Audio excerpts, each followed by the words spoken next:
Students, मैंने आपके साथ प्रीवियस वीडियो में डिस्कस किया है कॉम्प्लेक्स स्लोप का कॉन्सेप्ट। तो हमने देखा था कि अगर किसी लाइन या लाइन सेगमेंट की एंगल ऑफ इंक्लिनेशन थीटा होता है तो उसका जो नॉर्मल स्लोप होता है वो होता है tan थीटा, और उसका जो कॉम्प्लेक्स स्लोप होता है ये होता है e⁻i 2 थीटा। और नॉर्मल स्लोप को हम m से रिप्रेजेंट करते हैं और कॉम्प्लेक्स स्लोप को हम s से रिप्रेजेंट करते हैं। तो ये मैंने प्रीवियस वीडियो में डिस्कस किया था। अगर इसमें आपको कोई भी कन्फ्यूजन है तो वापस जाके आप वो वीडियो देख सकते हैं। अब मैं इस वीडियो में डिस्कस करूँगा कि अगर हमें एक स्ट्रेट लाइन की इक्वेशन गिवन हो तो हम उसकी कॉम्प्लेक्स स्लोप कैसे निकालते हैं। तो इसका मतलब ये है कि मान लीजिए हमें ये इक्वेशन गिवन है स्ट्रेट लाइन की जनरल फॉर्म में a conjugate z plus a z conjugate plus b equal to 0। तो यहाँ पे कोफिशिएंट्स हैं a कॉन्जुगेट a और b। तो हम इन कोफिशिएंट्स के टर्म्स में इस लाइन की कॉम्प्लेक्स स्लोप को कैसे स्पेसिफाई कर सकते हैं, ये हम इस वीडियो में बात करेंगे। तो इसके लिए हम एक बार याद करते हैं कि ये जो जनरल फॉर्म है लाइन की इक्वेशन का, ये हमने निकाला कैसे था। तो हमने कोई भी आर्बिट्री लाइन कंसिडर कर ली थी और ऐसी लाइन जो दो पॉइंट्स z1 और z2 के थ्रू पास कर रही है, और इस लाइन की हमने इक्वेशन लिखी थी नॉन पैरामीट्रिक फॉर्म में, और वहाँ से फिर हमने जनरल फॉर्म निकाल ली थी। तो नॉन पैरामीट्रिक फॉर्म में इस लाइन की इक्वेशन क्या होगी, उसके लिए मैंने आपको एक डिटर्मिनेंट सिखाया था, वो लिख लेते हैं वापस से। तो अगर इस लाइन पे कोई भी पॉइंट है z, तो non parametric form of equation आप लिख सकते हैं z कॉन्जुगेट 1, ये मैं डिटर्मिनेंट लिख रहा हूँ, z1 कॉन्जुगेट 1, और फिर z2 कॉन्जुगेट और 1। ये जो आपका डिटर्मिनेंट आ रहा है ये इक्वल टू 0 कर दीजिए, तो आपको non parametric form of the equation मिल जाएगी। तो इसको अगर हम एक्सपैंड करें तो फटाफट एक्सपैंड कर लेते हैं इसको, तो हमें मिल जाएगा z1 conjugate minus z2 conjugate into z। ठीक है, ये आपका पहला टर्म आ गया। ये मैं फर्स्ट रो के अलॉन्ग एक्सपैंड कर रहा हूँ। ठीक है, तो यही मैंने आपको सिखाया भी था। फिर आपका सेकेंड टर्म आ जाएगा minus z1 minus z2 into z conjugate, और फिर तीसरा टर्म आपका आ जाएगा plus z1 z2 conjugate minus z1 conjugate z2 equal to 0। इस तरह से एक्सपेंशन हो जाएगा, और ये हमारा non parametric form of the equation हो गया।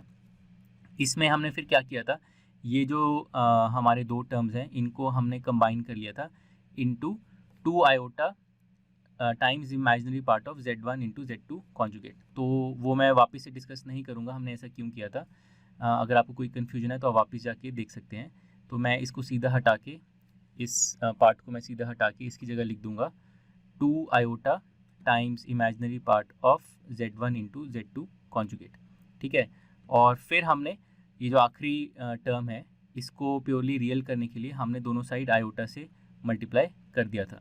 तो इससे यहाँ पर आयोटा आ जाएगा, यहाँ पर आयोटा आ जाएगा, और ये वाला जो आयोटा है ये हट जाएगा, और आपका ये जो प्लस साइन है ये माइनस हो जाएगा। ठीक है, तो ये कर देते हैं, इसको हटा के और इसको हटा के, और यहाँ पर हम लिख देते हैं माइनस।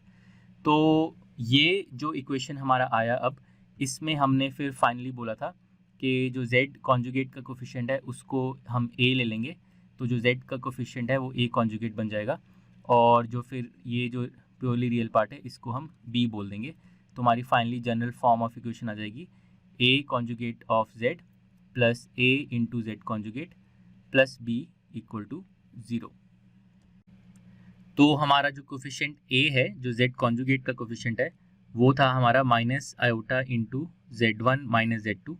ठीक है, और जो फिर a कॉन्जुगेट है वो हो जाएगा iota into z1 conjugate minus z2 conjugate. ठीक है, और b हमारा हो जाएगा -2 times imaginary part of z1 into z2 conjugate.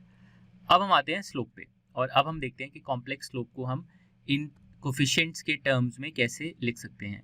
तो ये जो लाइन है हमारी जो z1 और z2 से पास कर रही है, इसकी कॉम्प्लेक्स स्लोप क्या होगी वैसे। तो आप ये सोच के मुझे बताइए कि z1 और z2 के टर्म्स में इस लाइन की कॉम्प्लेक्स स्लोप क्या होगी। ये मैंने आपको जस्ट प्रीवियस वीडियो में दिखाया है।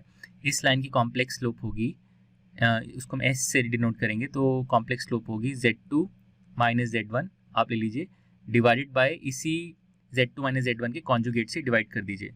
तो z2 माइनस z1 कॉन्जुगेट को मैं लिख सकता हूँ z2 conjugate minus z1 conjugate. अब मैं कॉम्प्लेक्स स्लोप को कोफिशिएंट्स के टर्म्स में लिखने के लिए बस एक सिंपल सी चीज़ और करूँगा। मैं इस एक्सप्रेशन को ऊपर नीचे आयोटा से मल्टीप्लाई कर देता हूँ। तो iota into Z2 minus Z1 ऊपर और iota into Z2 conjugate minus Z1 conjugate नीचे। तो जो न्यूमरेटर है आप देखिए वो क्या है, iota into Z2 minus Z1। उसके लिए आप ये एक्सप्रेशन देखिए, a की वैल्यू है minus iota into Z1 minus Z2, यानी कि a is equal to iota into Z2 minus Z1। तो ऊपर वाला जो न्यूमरेटर है वो हमारा सिंपली a हो जाएगा और जो डिनोमिनेटर है हमारा वो है iota into Z2 conjugate minus Z1 conjugate. और यहाँ पे आप देखिए जो a कॉन्जुगेट है वो है iota into Z1 conjugate minus Z2 conjugate. तो जो हमारा डिनोमिनेटर है वो है माइनस a कॉन्जुगेट। तो हमारा कॉम्प्लेक्स स्लोप आ गया a bye minus a conjugate. Conventionally हम माइनस साइन को ऊपर लिख लेते हैं, तो हम इसको लिख सकते हैं कॉम्प्लेक्स स्लोप को s is equal to minus a by a conjugate. और इसको याद करने के लिए आप ऐसे याद रखिए, a जो है हमारा a है coefficient of z conjugate in the original equation. तो ओरिजिनल इक्वेशन में देखिए a है coefficient of z conjugate, a conjugate है कोफिशिएंट ऑफ z। तो इसको याद करने के लिए आप ऐसे कर सकते हैं याद, इसको मैं नीचे यहाँ पे लिख लेता हूँ, minus of the coefficient of z conjugate, ठीक है, divided by the coefficient of z। तो ये जो हमारा एक्सप्रेशन है minus a by a conjugate जिस या फिर minus coefficient of z conjugate by coefficient of z, ये है complex slope of a line given in the general form. तो अब हम इस कॉन्सेप्ट के कुछ स्पेसिफिक केसेस डिस्कस करते हैं। तो पहला केस है condition for two lines to be parallel. तो मान लीजिए हमारे पास दो लाइंस हैं, मैं कोई भी दो लाइंस ड्रॉ कर लेता हूं जो कि पैरेलल हैं। और पहली लाइन की इक्वेशन है मान लीजिए a1 conjugate z plus a1 z conjugate plus b1 equal to 0, ठीक है। और दूसरी लाइन की इक्वेशन है a2 conjugate z plus a2 z conjugate plus b2 equal to 0। तो दोनों लाइंस की इक्वेशन स्टैंडर्ड फॉर्म में लिख लिया, ठीक है। तो पहले लाइन की कॉम्प्लेक्स स्लोप क्या होगी, पहले लाइन की कॉम्प्लेक्स स्लोप होगी, इसको हम S1 लिख देते हैं, S1 हो जाएगी minus coefficient of z conjugate by coefficient of z, तो minus a1 by a1 conjugate. और इसी तरह दूसरी लाइन की कॉम्प्लेक्स स्लोप हो जाएगी minus a2 by a2 conjugate, ठीक है। अब अगर दोनों लाइंस को पैरेलल होना है तो क्या होना चाहिए, S1 और S2 के बीच का क्या रिलेशन होना चाहिए। तो अगर पहले लाइन का इंक्लिनेशन है θ1 टू दी हॉरिजॉन्टल और दूसरी लाइन का इंक्लिनेशन है θ2 टू दी हॉरिजॉन्टल, तो ये दोनों लाइंस पैरेलल तभी होंगी जब θ1 और θ2 बराबर हैं। तो इससे हम ये बोल सकते हैं कि e to the power 2 iota θ1 और e to the power 2 iota θ2 भी बराबर होने चाहिए। और यहाँ से हम बस बोल सकते हैं कि S1 और S2 भी बराबर होने चाहिए। तो कॉम्प्लेक्स स्लोप्स दोनों लाइंस की बराबर होंगी तभी वो पैरेलल होंगे। और अगर कॉम्प्लेक्स स्लोप्स बराबर होंगी तो कोफिशिएंट्स की टर्म्स में हम लिख सकते हैं कि ये जो दोनों एक्सप्रेशन है, ये वाला और ये वाला, ये बराबर होंगे, यानी कि minus a1 by a1 conjugate will be equal to minus a2 by a2 conjugate. तो अगर ऐसा होगा तो दोनों लाइंस जो हैं वो पैरेलल होंगी। अब इस इक्वालिटी का मैं आपको एक इंटरेस्टिंग ज्योमेट्रिकल इंटरप्रिटेशन दिखाता हूँ। तो इसको मैं यहाँ पे लिख रहा हूँ टॉप लेफ्ट में। तो इस इक्वालिटी को हम लिख सकते हैं a1 by a2 is equal to a1 conjugate by a2 conjugate. और इसको मैं लिख लेता हूँ a1 बाय a2 होल का कॉन्जुगेट, ठीक है। तो a1 by a2 is equal to conjugate of a1 by a2। तो इस चीज़ से हम क्या बोल सकते हैं, इस चीज़ से हम ये बोल सकते हैं कि a1 बाई a2 जो है वो एक प्योरली रियल नंबर होना चाहिए। सिर्फ प्योरली रियल नंबर्स के लिए वो अपने कॉन्जुगेट के बराबर होते हैं। तो a1 बाई a2 जो है वो एक प्योरली रियल नंबर के, मान लीजिए के बराबर होगा, यानी कि a1 जो है will be a scalar multiple of a2। तो जब दो लाइंस पैरेलल होंगी तो जो उनके कोफिशिएंट हैं z कॉन्जुगेट के a1 और a2, ये दोनों जो कॉम्प्लेक्स नंबर्स हैं ये एक दूसरे के स्केलर मल्टीपल होने चाहिए। तो चलिए अब हम नेक्स्ट चलते हैं condition for two lines to be perpendicular. तो हमने देखा कि two lines to be parallel के लिए उन दोनों की कॉम्प्लेक्स स्लोप्स बराबर होनी चाहिए। अब हम ये बात करते हैं कि क्या कंडीशन होनी चाहिए कि दोनों लाइंस जो हैं वो परपेंडिकुलर हों। तो वंस अगेन दो लाइंस ड्रॉ कर लेते हैं जो कि परपेंडिकुलर हैं इस तरह से, ठीक है। और मान लीजिए पहले लाइन की इक्वेशन है a1 conjugate z plus a1 z conjugate plus b1 equal to 0, और दूसरी लाइन की इक्वेशन है a2 conjugate z plus a2 z conjugate plus b2 equal to 0। अब मुझे आप ये बताइए कि इन दोनों लाइंस के कॉम्प्लेक्स स्लोप्स के बीच का क्या रिलेशन होना चाहिए। तो उसके लिए हम ये देखते हैं कि अगर ये जो पहली लाइन है इसका जो इंक्लिनेशन है ये एंगल, इसको θ1 बोल देते हैं, और ये जो एंगल है यहाँ पे दूसरी लाइन का जो इंक्लिनेशन है इसको हम θ2 बोल देते हैं। तो θ1 और θ2 के बीच का क्या रिलेशन है, क्या आप बता सकते हैं? तो अगर आप ध्यान से देखें तो ये एंगल क्योंकि 90 डिग्रीज है, तो एक्सटीरियर एंगल सम प्रॉपर्टी से आप ये बोल सकते हैं कि θ2 जो है वो θ1 प्लस 90 डिग्रीज होगा, यानी कि θ2 माइनस θ1 जो है वो 90 डिग्रीज यानी कि π/2 रेडियंस होगा। तो ये रिलेशन है दोनों लाइंस के एंगल ऑफ इंक्लिनेशंस के बीच में।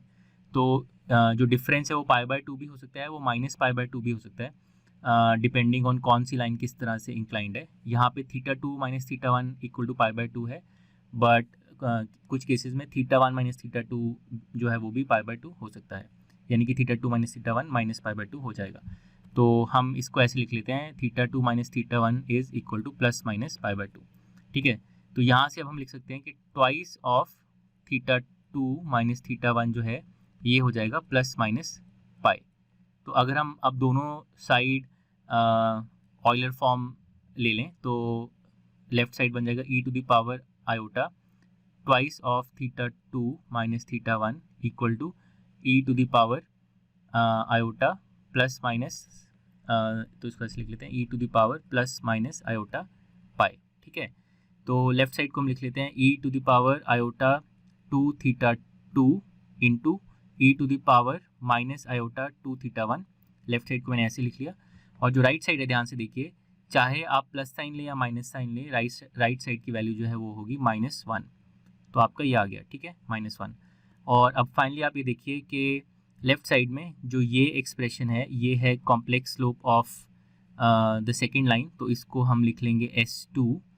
और जो दूसरा टर्म है ये क्या है, ये complex slope of the first line से कैसे रिलेटेड है, तो ये बस फर्स्ट लाइन की कॉम्प्लेक्स स्लोप का इन्वर्स है, रेसिप्रोकल है। तो इसको हम लिख सकते हैं S to the power S1 to the power -1, ठीक है। तो ये हो जाएगा, ये प्रोडक्ट हो जाएगा इक्वल टू -1। तो इसको मैं ऐसे यहाँ पे लिख रहा हूँ, तो S2 जो है इक्वल टू -S1 हो जाएगा, और यहाँ से फाइनली हमारा ये आ जाएगा S1 प्लस S2 जो है वो इक्वल टू 0 होना चाहिए, यानी कि जो दोनों कॉम्प्लेक्स स्लोप्स हैं उनका जो सम है वो 0 होना चाहिए for the two lines to be perpendicular, ठीक है। तो पैरेलल के लिए कॉम्प्लेक्स स्लोप्स बराबर होने चाहिए, परपेंडिकुलर के लिए कॉम्प्लेक्स स्लोप्स का सम जो है वो 0 होना चाहिए।